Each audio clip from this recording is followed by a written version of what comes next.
नोएडा के ISKCON temple में आज एक प्रेस कॉन्फ्रेंस रखी गई। यह प्रेस कॉन्फ्रेंस नोएडा के व्यापारियों द्वारा रखी गई जो अट्टा मार्केट में अपना व्यापार चला रहे हैं।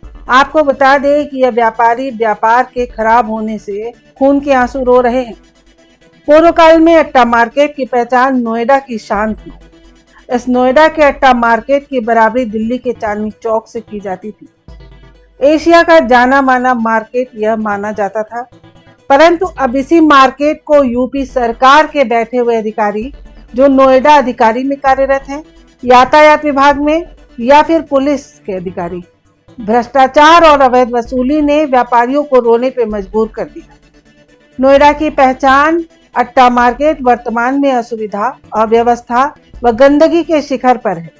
शौचालय के अभाव में महिलाएं मुख्य मार्ग पर शौच के लिए मजबूर हैं।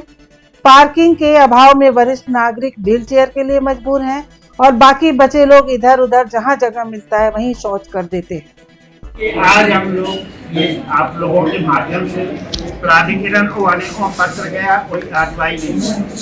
सर्व की बात है, रेणु महसी जी जब हमारी सीओ होती थी उस दरमियान में एक महिला बीच रोड में टट्टी गई और मैंने उनको लेटर लिखा था कि आप नारी शक्ति हैं और आपके जमाने में ये मेन रोड पर औरत टट्टी कर रही है, इससे ज्यादा सर्वनाम और आपके लिए और हमारे किसी के लिए नहीं।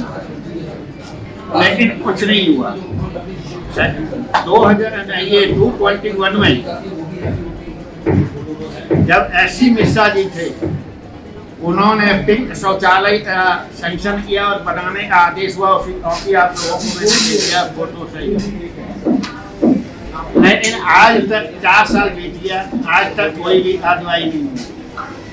हमारी पार्किंग जो मनोज कुमार जी जब यहाँ डीएम होते थे, डीएम ऑफ गौतम बुद्ध नगर, तब से उन्होंने ही यहाँ पार्किंग शुरुआत कराई थी और पार्किंग चल रही थी। आज कुछ साल 2 साल से हमारे यहाँ पर एक भी गाड़ी लगाने की जगह नहीं। गाड़ी बुजुर्ग उतरते नहीं हैं और गाड़ी का 1000 रुपया चालान हो जाता है और गाड़ी उठती कहाँ जाती है तो पार्किंग 2 किलोमीटर दूर।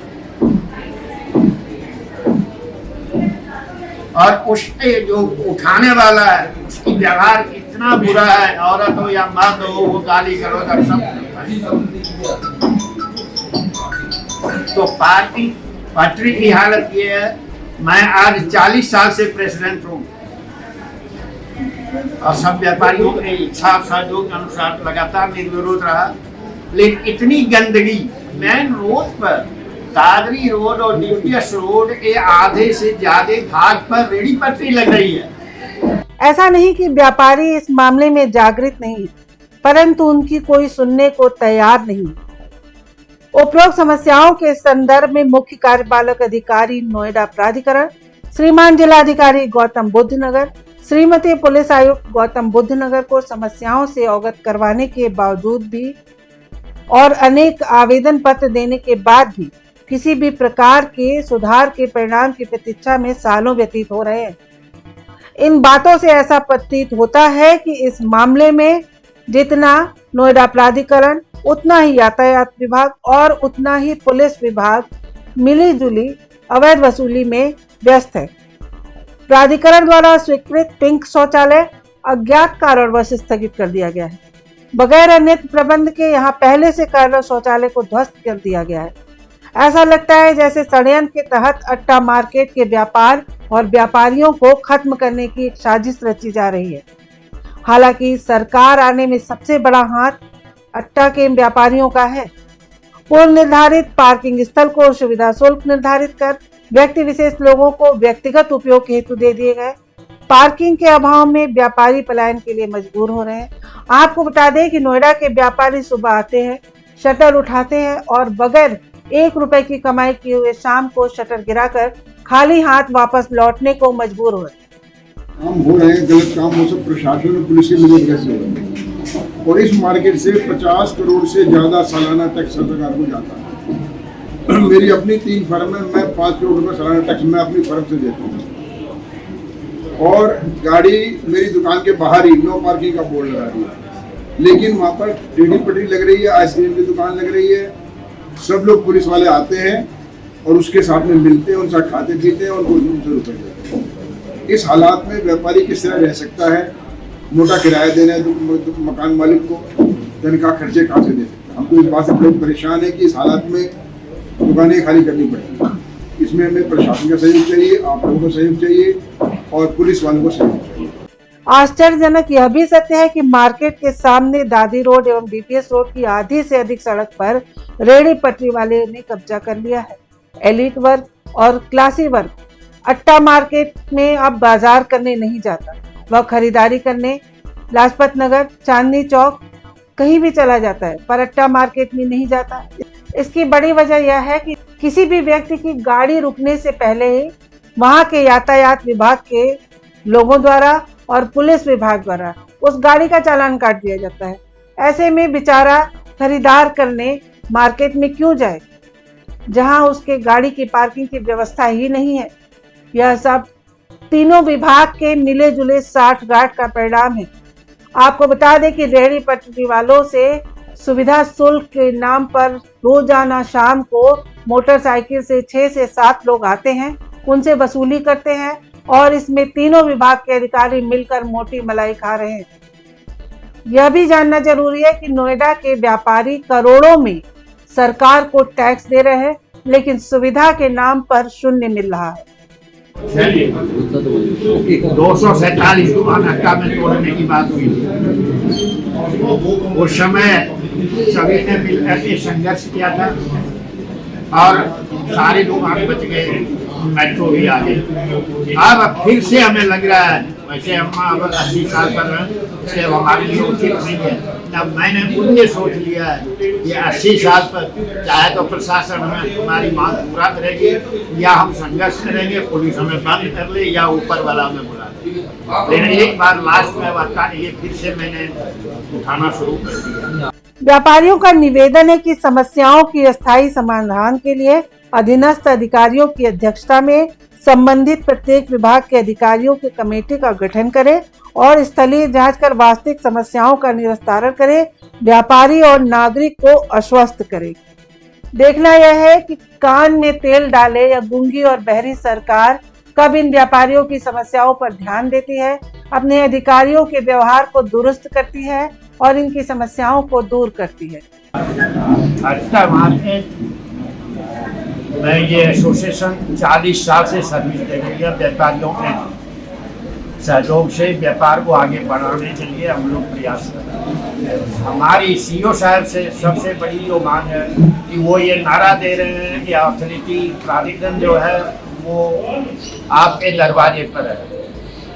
हमारी मांग भी यही है कि सीओ साहब अपने अधीनस्थ अधिकारियों के अधीनस्थ जितनी भी डिपार्टमेंट है, पुलिस हो, ट्रैफिक हो, सभी के प्रतिनिधियों के साथ एक बार अट्टा में बैठक जरूर करें। हमारी मांग को स्थलीय निरीक्षण करके हमारा समाधान करें। हमारी मांगे पहली मांग ये है कि ये रेहड़ी पटरी वालों से वहाँ पर चलना मुश्किल हो गया है, आदमी आना जाना नहीं है। हम लोग दिन भर में बगैर बोनी किए, बगैर सकून किए हुए सुबह भी प्रणाम करके सतर उठाते हैं और शाम में प्रणाम करके सतर गिराते हैं। ये रुपया जेब में नहीं आता है। दूसरी बात है जो सबसे शर्मनाक बात है, इन महिलाओं, पुरुषों, बुजुर्गों, इसी के लिए भी हमारे क्षेत्र में एक भी बाथरूम नहीं है।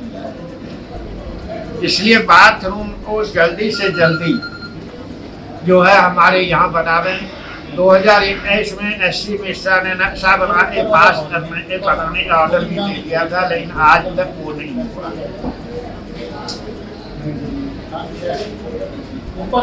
तो तीसरी पॉइंट जो है पार्किंग की हालत जो है ऐसी बुरी है। अब बुजुर्गों को अगर जरूरी है आना तो उनको व्हील चेयर के लिए पहले सोचना पड़ता है, क्योंकि गाड़ी लगाने के लिए पूरा डीएससी और डीपीएस रोड पर कहीं पर परमिशन नहीं है। इसीलिए वो बुजुर्ग ऐसे आएंगे, अगर वो कहते हैं कि 18 के पार्किंग में आप जाके गाड़ी वहां से यहाँ तक आने के लिए उसका क्या उपाय है?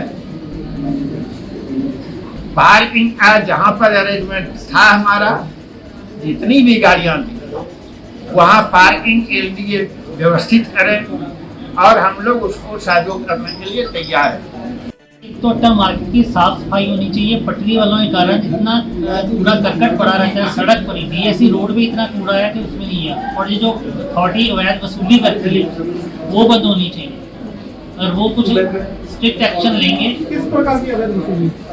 जो उनसे किराया लेते हैं पटरी वालों से, पटरी लगाने का, ठेली वालों से, पटरी वालों से, ई रिक्शा वालों से जो अपना किराया वसूलते हैं ये वहाँ पे लगाने का, वो एक तो बंद होना चाहिए। क्या रोडों का हाल कैसा है? हाँ जी, रोडों का हाल, सड़कों का हाल कैसा है? सड़कें तो सभी व्यवस्थित नहीं है। पूरा कूड़ा करकट पड़ा हुआ है पूरी सड़कें। वो इतना रश रहता है रोड पे कि लोग रोड पे चलने को मजबूर हो रहे हैं ई रिक्शा वालों के घर। सर, अगर ये मांगे आपकी पूरी नहीं होती है अगर ये तो बात कैसे तो हमारा मार्केट एसोसिएशन की तरफ से बंद किया जाएगा, धरना दिया जाएगा, रोड बंद की जाएगी। और देखिए सबसे बड़ी स्थिति क्या है, पटरी वाले सब कुछ करें जो उनके मन में आ रहा है। अगर पब्लिक की एक सवारी गाड़ी खड़ी हो, ड्राइवर सीट पर बैठा और सवारी उतरना चाहती है तो पुलिस वाले पहले उसके फोटो खींच के चालान कर देते हैं। आदमी बैठा हुआ है, गाड़ी स्टार्ट है, उतरने की भी उसको हिम्मत नहीं दे रहे पुलिस वाले, उतरने का मौका नहीं दे रहे कि उतरे और आप अपने मार्केट में नहीं है, कोई सुविधा नहीं है। लेकिन गाड़ी खड़ी करना एक बहुत बड़ा जुर्म है। खड़ी करते ही आदमी बैठे उसका चालान। तो ये आंदोलन किस हद तक ले जाएंगे आप? जैसा समय सरकार का सहयोग नहीं मिलेगा तो अनशन करेंगे। रोड ऐसा है, आपका जो प्रश्न है सच में जवाब दे रहा हूँ। मेट्रो के टाइम में भी यही बात हुई थी। 247 को अंक तोड़ने का मुझे नोटिस और वीडियो भेज दिया गया था और हमने कसम आया था कि हम ये ईंट भी नहीं तोड़ने देंगे।